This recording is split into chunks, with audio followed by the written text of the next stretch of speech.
மணிய ஜோதிகனும் பஞ்சகத்தாலே சொற்பெரிய கரிமுகனே தேது நீக்கும் கந்தவளே திருத்துகின்ற குருநாதர்களே 18 சித்தர்களே பண்பான பரமசிவமே ஓதிய ஜோதிடங்கள் உரைப்பதற்கு நாதவெந்து வடிவாக நல்ல துணை ஆவீரே. உலகில் உள்ள தமிழ் பேசும் அனைத்து நாள் உள்ளங்களுக்கும் ஜோதிட சான்றோர்களுக்கும் மூத்தோர்களுக்கும் ஆர்வலர்களுக்கும் மற்றும் ஜோதிட பெரியோர்களுக்கும் ஆஸ்ட்ரோராஜின் இனிய காலை வணக்கம். ஜோதிடம், ஆன்மீகம், வாழ்வியல், மருத்துவம் என்ற 4 தலைப்புகளில் தொடர் காணொளிகளாக கொடுத்து வருகிறோம். ஜோதிடம் ஆயக்கலைகள் 64இல் ஒன்று 8வது கலை என்று சொல்லப்பட்டிருக்கிறது. இந்த கலை என்பது ஒரு முற்றுப்புள்ளி வைக்க முடியாத, வரையறுக்க முடியாத எண்ணற்ற காரணிகளை கொண்டு அந்த காரணிகளால் உள்ள தொகுப்புகளில் உள்ள கருத்துக்களையும் நிகழ்வுகளையும் தெளிவாக அடையாளம் காட்டக்கூடிய ஒரு அற்புதமான கலை என்றால் அது மிகையாகாது. அந்த வகையில் அப்படிப்பட்ட ஒரு அற்புத கலையை இன்று பணம், கௌரவம், செல்வாக்கு, மரியாதை என்ற இந்த ஒற்றை காரணியை நோக்கி பயணப்பட்டு கொண்டிருக்கிறோம். ஆனால் அதையும் தாண்டி திருமண வாழ்க்கை எப்படி இருக்கிறது, அதையும் தாண்டி இயற்கை எவ்வாறு செயல்படுகிறது, அதையும் தாண்டி ஆன்மீகம் எவ்வாறு செயல்படுகிறது என்பது சார்ந்த அனைத்து விஷயங்களையும் அழகாக தெளிவாக அடையாளம் காட்டக்கூடிய ஒரே ஒரு வித்தை ஒன்று இருக்குமானால் அது ஜோதிடத்தை தவிர மற்ற எதுவாக இருக்க முடியும் என்ற கேள்வி தொக்கி நிற்கிறது. ஆனாலும் மனித வாழ்வே, இந்த மனித வாழ்வில் இருக்கக்கூடிய ஏற்ற இறக்கங்கள், சந்தோஷம், எதிர்கால வளர்ச்சி, வெற்றி, கௌரவம், மரியாதை, கோடீஸ்வர யோகம் இப்படிப்பட்ட காரணிகளுக்காகவே ஜாதகத்தை எடுத்துக்கொண்டு செயல்படுவோமானால் இதில் முதல் இடத்தில் நிற்பது திருமண வாழ்க்கை. ஏன் என்று கேட்டால், இந்த திருமணத்திற்கு பிறகுதான் எல்லாவித சகல இன்ப துன்பங்களை அடையாளம் காட்டக்கூடிய வாழ்க்கையை நமக்கு உணர்த்துவது திருமண காலத்திற்கு பிறகுதான் என்பதில் மாற்று கருத்திருக்க முடியாது. ஆக திருமணம் செய்து கொண்ட அனைவரும் இதை ஆம் என்று ஏற்றுக்கொள்ளக்கூடிய ஒரு மனோபக்குவத்தில் தான் இருப்போம் என்பதில் மாற்று கருத்தில்லை.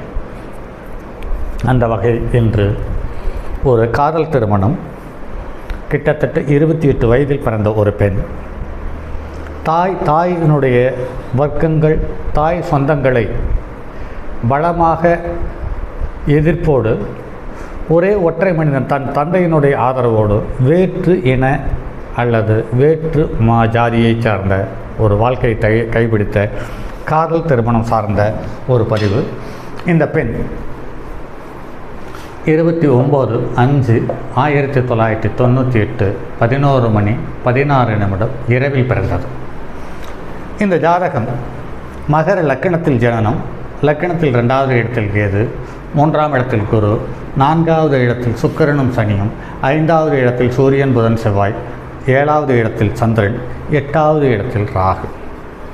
இதில் சொல்லக்கூடிய ஒரு தகவல், எந்த ஒரு ஜாதகமாக இருந்தாலும், எந்த ஒரு லக்கணம் ராசியாக இருந்தாலும் 7ஆம் இடத்தில் இருக்கக்கூடிய சந்திரன் 15 நாள் வளர்வரையும் 15 நாள் தேய்வரையும் கொடுக்கக்கூடிய இவன் குடும்ப வாழ்க்கையில் சலனத்தை ஏற்படுத்தாமல் கடத்தவில்லை என்பது அல்லது கடக்கவில்லை என்பது எண்ணற்ற ஜாதகத்தில் பார்த்திருக்கிறோம். அந்த வகையில் இந்த பெண்ணை விட குறைவான தகுதியுள்ள வேற்று இனத்தை சார்ந்த ஒருவனை இந்த பெண் வாழ்க்கை துணையாக தேர்ந்தெடுக்கிறார். சரி, இந்த காதல் வாழ்வை அடையாளம் காட்டக்கூடிய தகுதியுள்ள கிரகங்கள் என்று பார்க்கும் பொழுது கற்பனையை தரக்கூடிய புதன், வேகத்தை தரக்கூடிய செவ்வாய், ரசனையை தரக்கூடிய சுக்கிரன், அழகாக அதை வெளிப்படுத்தக்கூடிய தன்மையுள்ள தைரியத்தை தரக்கூடிய 5க்குரியவன். ஆக இந்த 5 காரணிகளே காதல் திருமணத்தை சுலபமாக வழி நடத்துகிறது. மேலும் மற்றொரு முறை கற்பனையை தரக்கூடிய புதன், வீரியத்தை தரக்கூடிய செவ்வாய், இதையெல்லாம் ரசனையோடு வெளிப்படுத்தக்கூடிய தன்மையை கொண்ட மனம் கொண்ட சந்திரன், இதில் ரசனையும் இயல்புக்கு மாறாத வினோத ஆசையை அடையாளம் காட்டக்கூடிய சுக்கிரன். இவர்கள் இது மட்டும் இல்லாமல் 5க்குரிய கிரகம். இந்த 5 காரணிகளே திருமணத்தை செய்து வைப்பதற்கான சந்தர்ப்ப சூழ்நிலை கொண்டு வந்து தந்து விடுகிறோம். இதற்கு அடுத்து 1, 5, 9 சௌகரியமான சூழ்நிலையில் அமையும் பொழுது 1 லக்னாதிபதி, 5 காதலன், 9 தந்தை வழி உறவு அல்லது தந்தை. இவர்கள் சுலபமாக செய்து விடுகிறார்கள். இங்கு லக்னத்துக்கு 2ஆம் இடத்தில் இருக்கக்கூடிய கேது 4ஆம் இடத்தை பார்க்கிறது. ஆக குடும்பத்தில் ஏற்ற இறக்கத்தை உண்டு பண்ணிவிடுறது. அதே சமயத்தில் சனி நீச்சம் பெற்று 4ஆம் இடத்தில் இருக்கிறது. அதுவும் 4ஆம் இடத்தில் நிம்மதியான குடும்ப உறவை தருவதற்கான சூழ்நிலை அமைவதில்லை.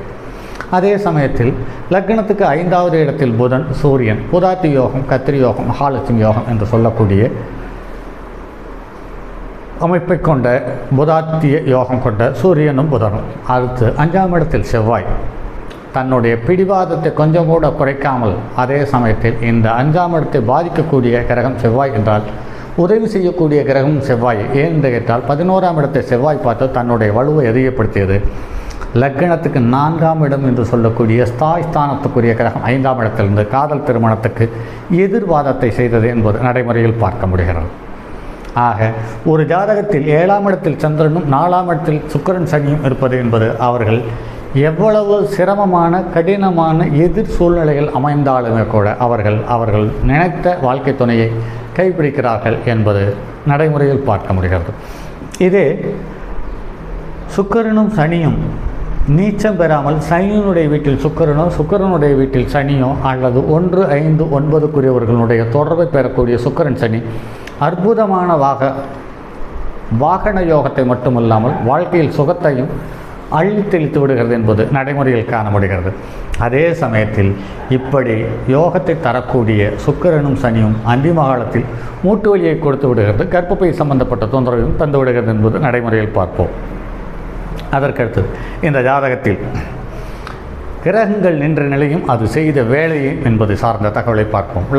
லக்னத்துக்கு 7க்குரியவனுடைய சாரத்தை பெற்றிருக்கிறது. இது கார கோப பாப நாஸ்தி என்று சொல்லக்கூடிய சாஸ்திர விதியின்படி 7க்குரியவன் 7ஆம் இடத்திலேயே கெட்டுப்போகிறான்.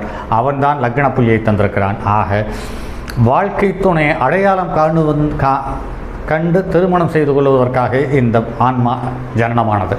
லக்னத்துக்கு 2வது இடத்தில் ரோகிணி, அவனும் சூரியன் ரோகிணி நட்சத்திரத்தில் இருக்கிறான். அவனும் 5ஆம் இடத்திலிருந்து வாழ்க்கை துணையை அடையாளம் காட்டக்கூடிய தன்மையோடு அமைந்திருக்குது.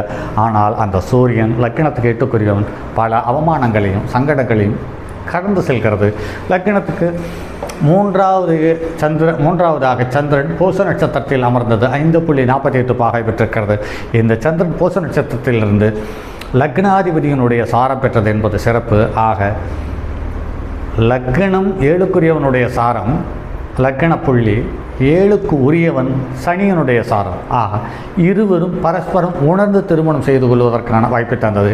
இருந்தாலும் சனியனுடைய சாரம் பெற்ற சந்திரன், சனி தனக்கு 10ஆம் இடத்தில் தசம கேந்திரத்தில் நீச்சம் பெற்று கெட்டு போனதால் இது இந்த பெண்ணை விட கல்வியிலும் தரத்திலும் குறைவானவர் என்பதை அடையாளம் காட்டிவிடுகிறது. அதற்கு அடுத்தது புதன் கிருத்திகை நட்சத்திரம், சூரியனுடைய நட்சத்திரம். ஆக 6க்குரியவன் 5ஆம் இடத்திலிருந்து 8க்குரியவனோடு சம்பந்தப்பட்டதால் இவருடைய காதல் திருமணம் நிறைய சிரமங்களையும் தடைகளையும் அவமானங்களையும் கடந்து வளர்ந்திருக்கிறது. அடுத்து குரு போராட்டாதி நட்சத்திரம் 4ஆம் பாத்தியில் அமர்ந்தது 0.1 பாகை பெற்றிருக்கிறது. லக்னத்துக்கு 12க்குரியவனுடைய சாரம், 3க்குரியவனுடைய சாரம். 12க்குரியவன் என்று பார்க்கும் பொழுது லக்னத்துக்கு 12க்குரியவன், 3க்குரியவன் என்று பார்க்கும் பொழுது 4ஆம் இடம் என்று சொல்ல ஸ்தானத்துக்கு மறைவு ஸ்தானத்திலிருந்து பலமான எதிர்வார்த்தையும் சங்கடத்தையும் தந்திருக்கிறது. அடுத்தது சுக்கிரன் கேதுவனுடைய நட்சத்திரத்தில் இருக்கிறது. சுக்கிரன் கேதுவனுடைய நட்சத்திரத்தில் செவ்வாயினுடைய நட்சத்திரத்திலிருந்து செவ்வாயும் சுக்கிரனும் இங்கே பரிவர்த்தனை பெற்றது என்பது மேலும் ஒரு சிறப்பான தகவல் என்றாலும் கூட இந்த செவ்வாய் பரிவர்த்தனையில் நீச்ச சனியோடு சேர்ந்தது சற்று பலகீனமான சூழ்நிலை உண்டு பண்ணி தந்தது. அதற்கு அடுத்து சனி அசுபதி நட்சத்திரத்தில் அமர்ந்தது. ஆக அசுபதி நட்சத்திரத்தில் சனி அமர்ந்து சனியும் கேதுவும் ஒருவருக்கொருவர் தொடர்பு கொண்டார்கள். அதாவது சனி கேதுவனுடைய நட்சத்திரத்திலிருந்து கேதுவோடு தொடர்பு பெற்றது. கேது தன்னுடைய 3ஆம் பார்வையால் சனியை பார்த்து தொடர்பு கொண்டது. ஆக பரஸ்பரம் இவர்கள் தொடர்பு கொண்டு வினோதமான அல்லது வித்தியாசமான சூழ்நிலை உருவாக்கி தந்தது. ராகு மக நட்சத்திரத்தில் பிறந்தது. ஆக இதுவும் 5ஆம் இடத்துக்கு 4ஆம் இடம் என்று பார்க்கும் பொழுது இந்த காதலுக்கு சுகஸ்தானம் என்று பார்க்கும் பொழுது அது சரியானது. அதே சமயத்தில் லக்னத்துக்கு 8ஆம் இடத்தில் ராகு என்பது சற்று அவலத்தனமானது என்பதில் மாற்றுக்கருத்தில்லை. அதே சமயத்தில் கேது சதய நட்சத்திரம் 2ஆம் பாதத்தில் அமர்ந்திருக்கிறது. ஆக ராகுவும் கேதுவும் சார பரிவர்த்தனை பெற்றது என்பது மேலும் இங்கு சிறப்பான தகவல்கள். அதே சமயத்தில் இதற்கு சனி திசை 15 வருடம் 5 மாதம் 24 நாட்கள். இப்போது புதன் லக்னத்துக்கு 6க்குரியவனுடைய திசை 5ஆம் இடத்திலிருந்து திருமணத்தை செய்து கொண்டிருக்கிறது. அதே சமயத்தில் குரு புத்தி லக்னத்துக்கு 6க்குரியவனுடைய திசை 5ஆம் இடத்தில் என்று தசாபத்தி நடத்துகிறது.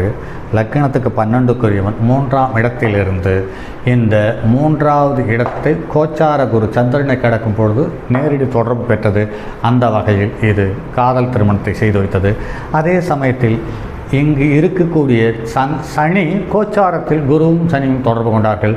தற்போதும் கோச்சாரத்தில் இருக்கக்கூடிய ஜென்மத்தில் இருக்கக்கூடிய குருவையும் கோச்சாரத்தில் இருக்கக்கூடிய சனியையும் ஒன்று சேர்ந்து பார்த்தது என்பது மேலும் பலகீனமான ஒரு தகவல். அதே சமயத்தில் ஒரு ஜாதகத்தில் சூரியன் செவ்வாய் சேருவது என்பது இடுகதி செவ்வாய் கூடி எங்கு நின்றாலும் இளமையில் விதவையாம் என்று சொல்லப்பட்டிருக்கிறது. அது அப்படியல்ல. ஜாதக அலங்காரத்தில் 1750ஆம் ஆண்டு வந்த ஜாதக அலங்காரத்தில் இடுகதி செவ்வாய் கூடி 7இல் நின்றால் என்றுதான் சொல்லப்பட்டிருக்கிறதே ஒழிய எங்கு நின்றாலும் என்று சொல்லப்படவில்லை. காலப்போக்கில் அது மருவி அப்படி வந்து சேர்ந்து விட்டது. அதே சமயத்தில் இங்கே லக்னத்துக்கு 6க்குரியவன் என்று பார்க்கும் பொழுது 1, 6, 10க்குரியவர்களுடைய தசாபத்தி நடக்கும்போது பிரிவினைகளையும் பிரச்சனைகளையும் தந்து விடுகிறது. 3, 7, 11இல் இருக்கக்கூடிய கிரகங்கள் மற்றும் ஒரு வாழ்க்கை துணை தருவதற்கு இசைவான அமைப்பில் அமைந்திருக்கிறது. காலப்போக்கில் இந்த ஜாதகம் மறுபடி பிரிவினையோ சங்கடங்களோ உருவாகும் பட்சத்தில் அதையும் இப்படி ஒரு பதிவாக தர காத்திருக்கிறேன். சரி நண்பர்களே, மற்றும் அடுத்தது ஒரு பதிவில் சந்திப்போம் அல்லது அடுத்தது ஒரு காதல் திருமணத்தில் சந்திப்போம். அதுவரை உங்களிடமிருந்து விடைபெறுவது உங்கள் அன்பு நண்பன் எம் ராஜரத்தினம். தங்கமான் மழுவோடேந்தி தன்மதி தலையில் கொண்டோர் மங்கையர் பதிக்கச் சொன்ன மாமொழி ஜோதிடத்தை இங்கு யாம் உரைப்பதற்கோ எமை என்னும் பிழை வராமல் காக்க செங்கன் மால்மருகன் யானைச்சரன் பதம் காப்பதாமே.